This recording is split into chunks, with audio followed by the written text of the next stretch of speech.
And we are live, Feb 28, end of the month.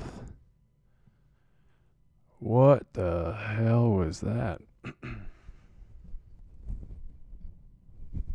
Sorry, a small adjustment. Let's see. I think we're good. All right. What was that, huh? What a close. What a close. That was rude. If you were long, I was long. That was rude. I got sculled on the close there. Everything looked like it was just going to chop around for a little bit. And then it did a little pop. Microsoft went from 249 to 250 in the last minutes. And then they just dumped it right back to 249.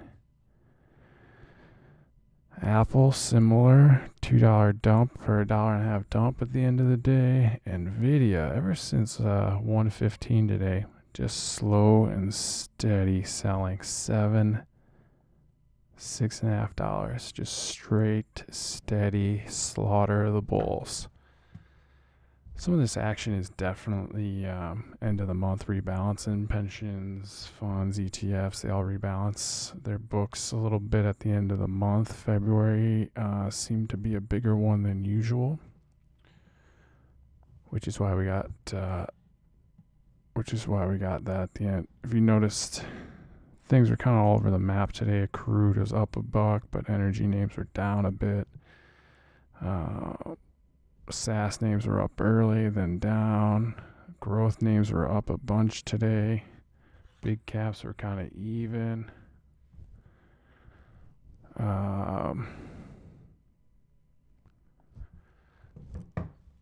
So you saw a lot of rotation today. Let's see. And that's conducive with rebalancing. You know, they're locking in gains over here, increasing exposure over there. So we saw a lot of that going on today. And then end of the day was just a big old dump. But 'tis trading. This is run by the big boys, and we're just fleas smacking the ass of a horse. I do want to talk about a few things today. PMI came out this morning. They were expecting 45.5. It came in at 43.6. The previous one was 44.3. So things are definitely cooling down. That's the Purchasing Managers Index. It's basically just the intel on what companies are doing, what they're expecting, what they're seeing in terms of employment, inventory, all that good stuff. Anything below 50 is contraction. It means things are shrinking. Anything over 50 obviously is expansion. This thing's not been on a steady decline, I'm pretty sure, for the last year and change.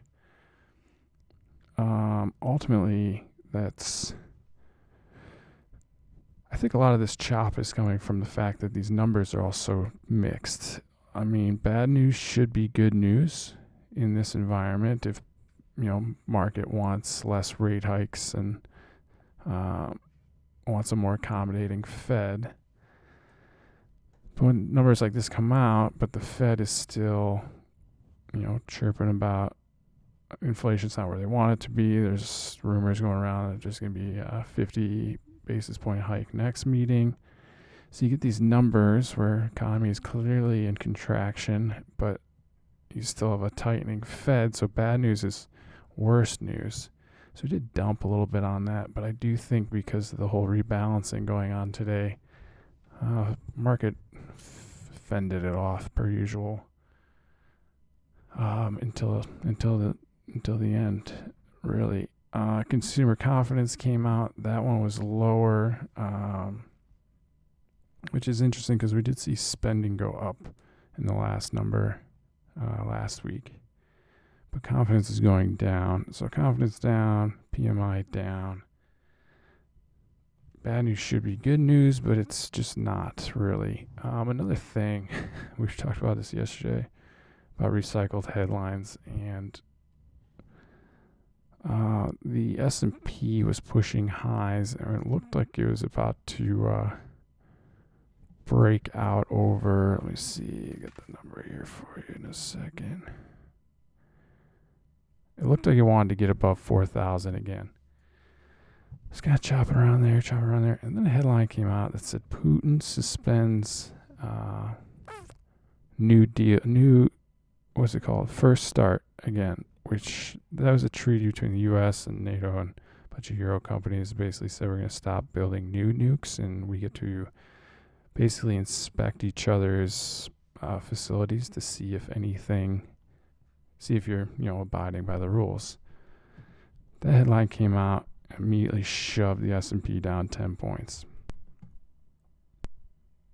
The only problem is that headline, that was old news. It came out last week that he was getting out of that. Getting feedback again.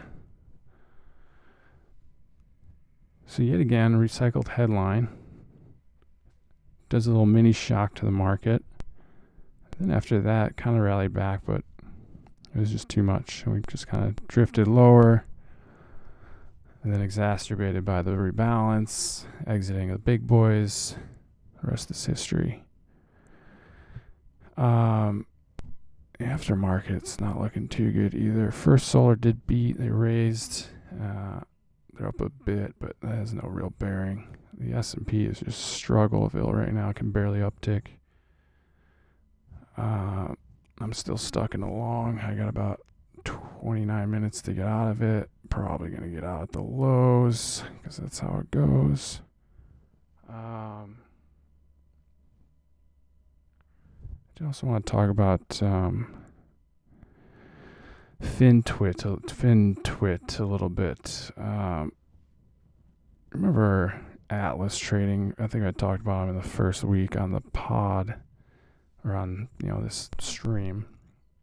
Atlas Trading was a group of guys who basically just had big followings on FinTwit, and then they'd pump and dump a bunch of low float stocks. I'm starting to think Andrew Luck over at Citron is one of these type of guys. Yet again, he's out today pumping Wish stock like it's no tomorrow. Fool me once, shame on... Was it fool me once, shame on you? Fool me twice, shame on me. Same thing happened today. Didn't buy it.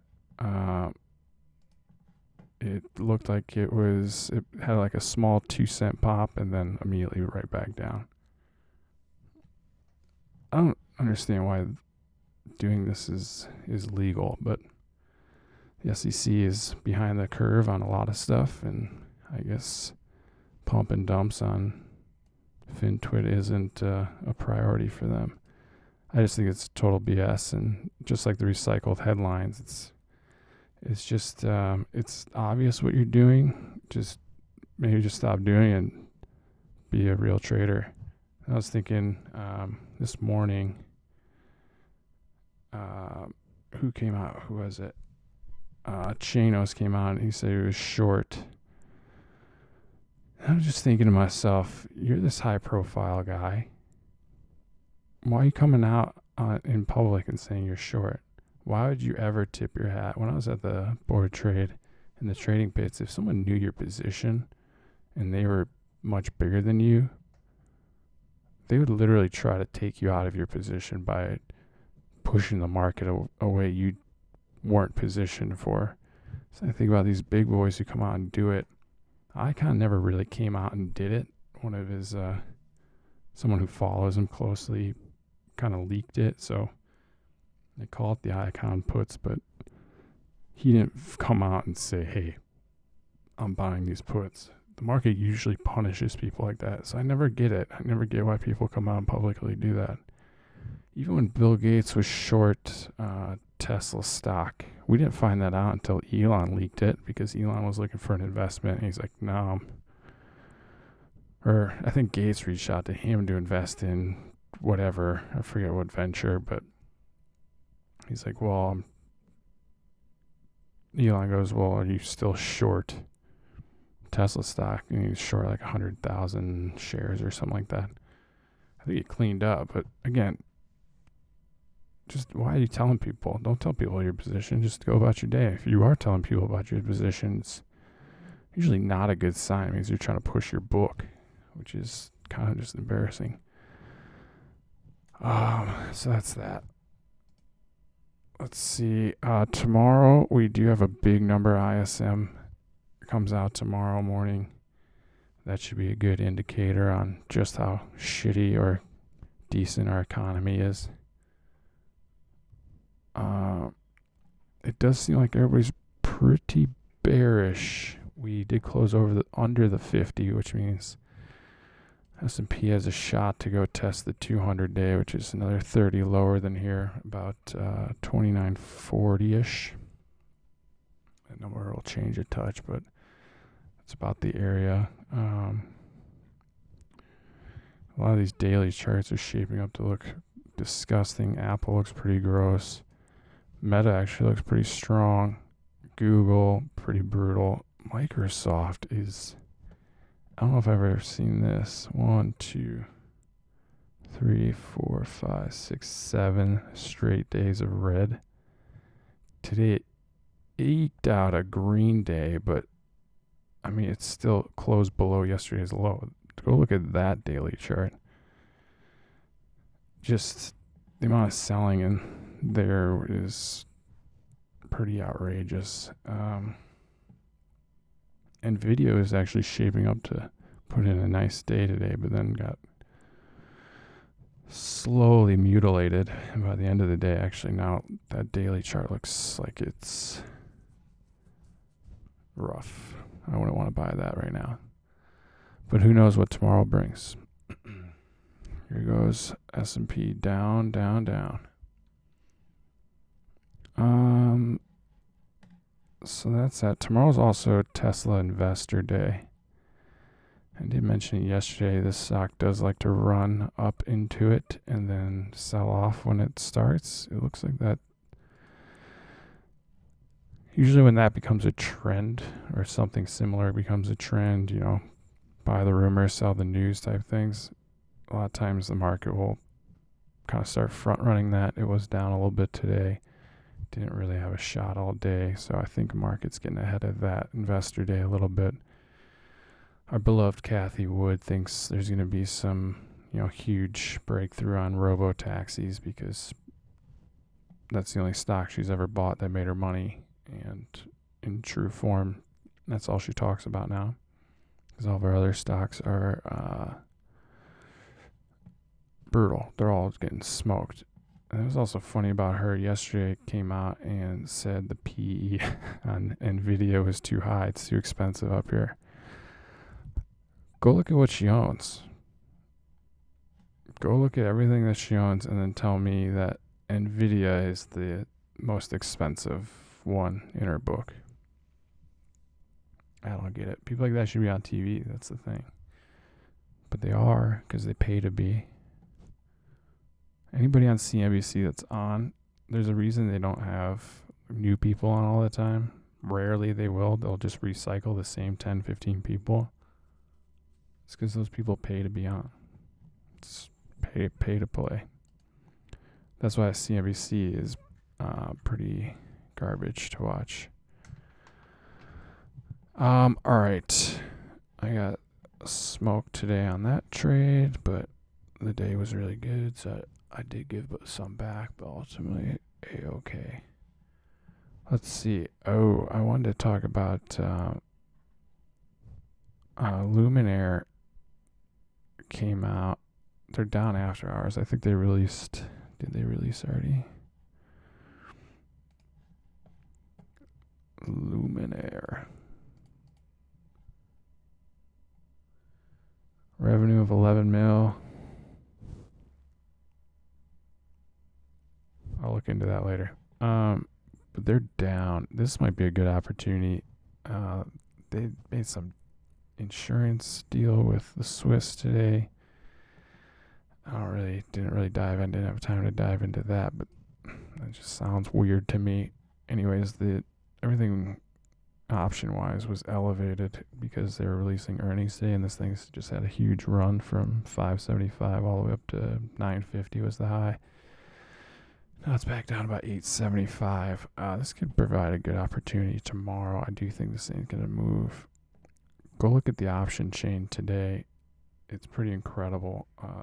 Calls, open interest in the 750 calls were 56,000. Those traded 67,000 today. The 9.5s were open interest of 52,000. They traded 37,000 today. The 11s had 40K open interest, traded 57K today. Not a lot of puts traded. Normally I'd go, that's a lot of call options. This thing's going to skyrocket. But what it looks like is everybody who's long these calls were selling them all day. Buy the rumors, sell the fact. And it was, all right, let's squeeze this thing up until earnings. And then day of, let's start monetizing our calls and let this thing fall back to a more equilibrium price. I mean, today's volume in it was huge. 38 million. Yesterday was 30, 21. 50 was that big spike day. I mean, average with no news and stuff, this thing trades, probably average around 7-8 million a day, and then it's just had this huge run. So keep an eye on that. That might provide, or present is the word I'm really looking for. Present a good opportunity for a trade over the next 3 days.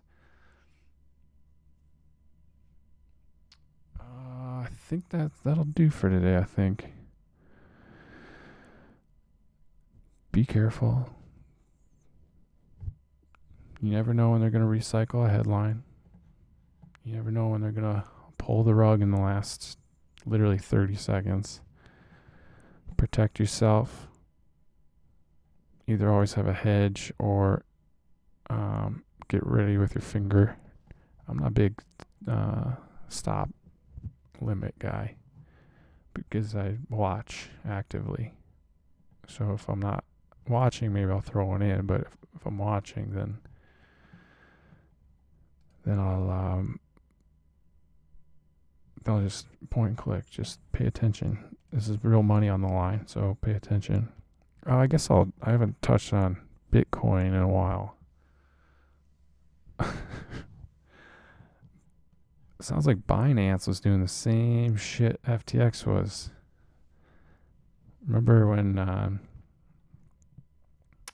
whatever his name is came out and said they never used all customer funds were backed 1-to-1. Wrong. They had to put up collateral a couple times, and 1.2 I think billion had to be put up. They used customer funds to do that. And is it illegal in crypto? No, because it's not regulated. But do you want to keep your money with Binance? Do you think Binance is doing things ethically? No, they're not. They're just like every other crypto, doing whatever they want, free, loose, and easy with your money, and they get mad at you when they lose it. Just be careful, people. Just don't do anything dumb. Literally, this is the first time I ever thought, like, if you're in crypto, Bitcoin is the only way to do it. Literally the only way to do it. I haven't seen another project yet that is completely decentralized like Bitcoin is. Which leads me to believe that Bitcoin will be the last man standing. Now, at what price? I don't think 23,000, which is where it's at now, will last very long. I'm thinking more like 3,000 to 5,000. Ether's at a key 1,600 level right now. Bitcoin's looking like it's getting real toppy. Anyways, I do think if you like crypto, be in Bitcoin. Don't be in anything else. Although, wait, don't buy it here. All right, I think that. Oh, well, that also leads me. Sorry, that's why I brought it up, was because of Binance. And Binance just stopped allowing transfers with Silvergate